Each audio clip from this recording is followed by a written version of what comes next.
في الطائرة وبين السماء والأرض. كنت أنا وأحد الإخوة من قطر، فإذ بمضيفة في أحد الخطوط الجوية الخليجية قد لبست ما فوق الركبة. المهم اتفقت أنا وصاحبي هذا أن لا نطلب شيء، لا نريدها تقبل علينا، أهم شيء ما تجي عندنا. المهم سبحان الله جاءت تريد صاحبي هذا أن يربط الحزام، وكان وزنه زايد شوي فيحتاج إلى وصلة، فوقفت عندنا وأرسلت صديقتها تأتي بقطعة الحزام الثانية. أقول سبحان الله في نفسي، أنا معي شريط في جيبي وأقول أعطيها شريط، ثم يأتيني الشيطان يقول مجنون أنت، هذه مستحيل تهدي، على الأقل عطى واحدة لابسة عباية على الكتف يمكن ترفعها على الرأس، هذه منتهية، هذه خلاص موضوعها منتهي. شوفوا إبليس كيف يخدع الناس. المهم وأنا في حوار بيني وبين نفسي وبين قلبي والشيطان، ثم عزمت وقلت سبحان الله، عمر بن الخطاب جاء يقتل النبي عليه الصلاة والسلام، فأسجد الله بأمره قلبه حتى عاد ثاني الخلفاء الراشدين، فأنا سأعطيها وأدعو الله عز وجل والله يكتب ما يشاء. المهم سبحان الله أخرجت الشريط وأعطت هي، ناظر في الشريط ما تدري شو هذا، أول مرة الظاهر تشوف شريط إسلامي، أعطته إياه قلت لها هذا هدية أسأل الله أن يوفق. نظرت فيني قالت إيش هذا؟ قلت هذا شريط يتكلم عن نعيم المرأة في الجنة، كان شريط غارة الحوض. قالت هذا شريط يتكلم عن النسوان في الجنة، قلت إيه. المهم ذهبت. صاحبي هذا يقول لي، جاء الشيطان سبحان الله يقول لي ليش تعطيها شريط؟ قلت سبحان الله ليش ما تبغى نعطيها؟ قال يا أخي ذي منتهية دي، وين تعطيها شريط؟ هذه صدق أنها تجدي.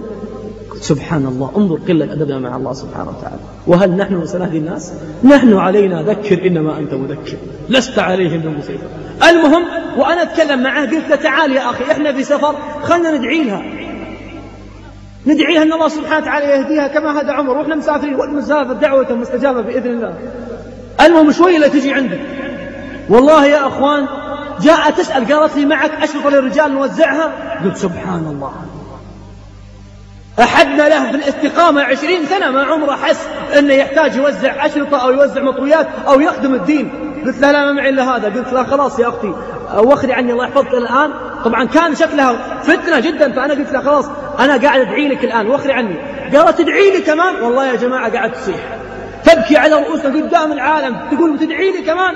ثم نزلت على الناس من غير شعور، قالت كل اللي قابلتهم في الطيارة يبغوني لأنفسهم، هم أول مرة أشوف واحد يبغاني لنفسي ويقول روحي وادعي لي. كلهم يقولون تعالي، يبغون المنكر ويبغوني أنا عشان شهوات أنفسهم. والله قاعد تبكي يا أخوان، نسيت نفسها أنها في الطائرة.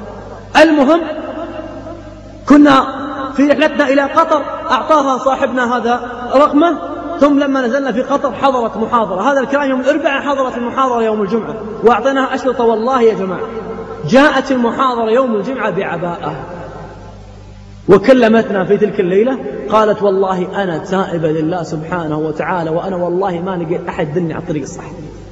قلت سبحان الله.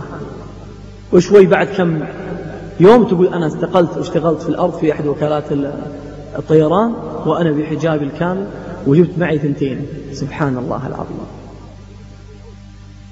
أومن كان ميتا فأحييناه وجعلنا له نورا يمشي به في الناس كمن مثله في الظلمات ليس بخارج منها. فقلها حبيب الغالي من أعماق قلبك إذا جاءك المثبطون وقالوا لك وإذ قالت أمة منهم لم تعظون قوما الله مهلكهم أو معذبهم عذابا شديدا. قل كمن سجدت قلوبهم في القرآن فقالوا معذرة إلى ربكم ولعلهم يتقون. معذرة إلى ربكم ولعلهم يتقون.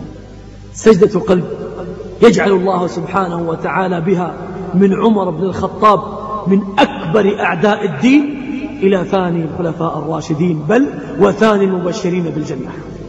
سجدة قلب جعل الله سبحانه وتعالى بها من أبي سفيان قائدا لجيوش الكافرين إلى حام من حماة الدين.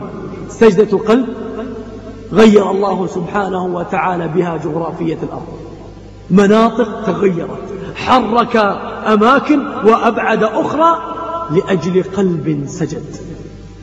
سجدة قلب جعل الله بها من قاتل 99 بل 100 إلى مالك قصور في جنات النعيم، إلى زوج من الحور العين، إلى رجل من ورثة جنة النعيم، قتل 99 ثم جاء قلبه يريد السجود لله سبحانه وتعالى.